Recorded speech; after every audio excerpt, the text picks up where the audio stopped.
এটা এই মিষ্টি কুমড়া দিয়ে আর চিচিঙ্গা দিয়ে রান্না করা।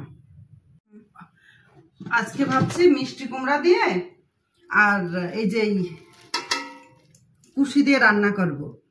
আর মিষ্টি কুমড়া না, এই যে আমাদের গোটা কিনে আনছিল, তা গোটা কিনে আনলে হয় কি দামটা কম পড়ে, কেজি হিসেবে নিয়ে খালি হচ্ছে গে মানে বেশি পড়ে। আর এই গোটা কুমড়া নিয়ে আইছে, দাম খুব কম নিয়েছে, এই জন্য নিজের প্রয়োজন মতো একটু করে নিই আর রান্না করি।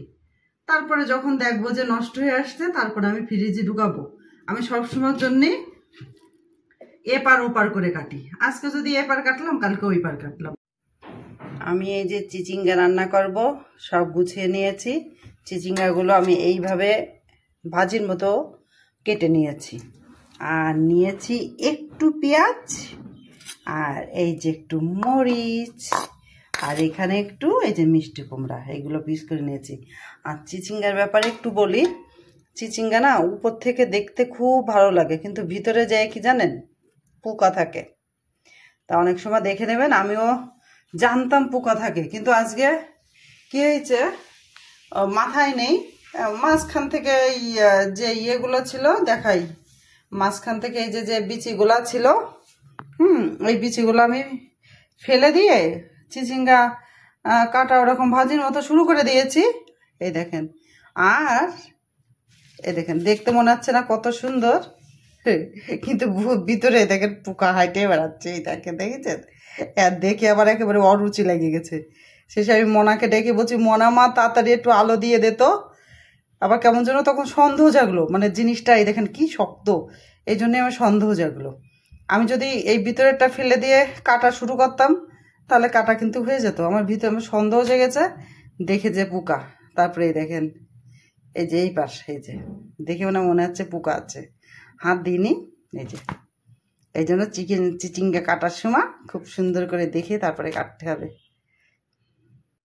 আমি এখন রান্নাটা শুরু করে দেব। কড়াইতে এবার পরিমাণ মতো তেল দেবো। আমি কিন্তু খুব বেশি তেল খাই না, অল্পই খাই, অল্পই দিলাম। আমার তেলটা গরম হয়ে গেল, আমি এখানে একটু এই যে জিরে দিয়ে দিলাম,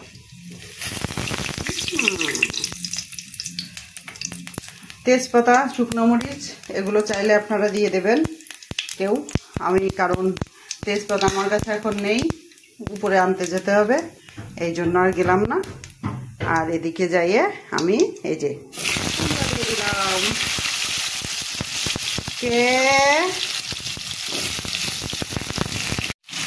কুমড়োটা দিয়ে দিলাম আমি। এবার আমি চিচিঙ্গা দিয়ে দিলাম। হ্যাঁ, চিচিঙ্গাটা আমি মিষ্টি কুমড়ার সঙ্গে একসঙ্গেই ভেজে নেবো, কারণ চিচিঙ্গাও ভালো ভাজা না হলে ভালো লাগে না।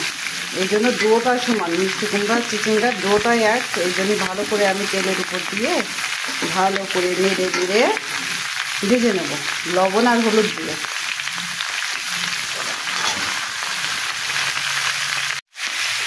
আমি এই যে একটু পেঁয়াজ দিয়ে দিলাম, কিন্তু পেঁয়াজ আমি তেলের পরে দিলাম না, এইভাবেই হয়ে যাবে। আর এই যে একটু মরিচ, এবার হলুদ, এবার লবণ, এগুলো আমি অল্প পরিমাণে দিলাম, পরে দেখে তারপরে দেবো। কিন্তু হলুদ আর আমি দেবো না, হলুদ কমই লাগবে। ঢেকে দিই, ঠিক আছে, কোনো রকম এর ডাক না, এটা না তো, এই জন্য এরকম লাগছে। এই যে এইভাবে নেড়ে নেড়ে এই যে কমাইয়ে নিলাম। হ্যাঁ, ভেজে ভেজে আচ্ছা সুন্দর দিয়ে আমি এখন না আমি রান্না করছি, যে এখন আমি পরিমাণ মতো একটু জল দেবো, খুব বেশি একটু দেবো না, একটুখানি দিলাম, যাতে বাদ বাকি সব কিছু একটু সিদ্ধ হয়ে যায়। দিয়ে আমি আবার একটু ঢেকে দেবো। একটু চিনি দিয়ে দিলাম, রান্নাতে একটু মিষ্টি মিষ্টি লাগবে। আর কী করবো, একটু চিনির চামচই তুলে দিই, একটু ঘি দিয়ে দিলাম।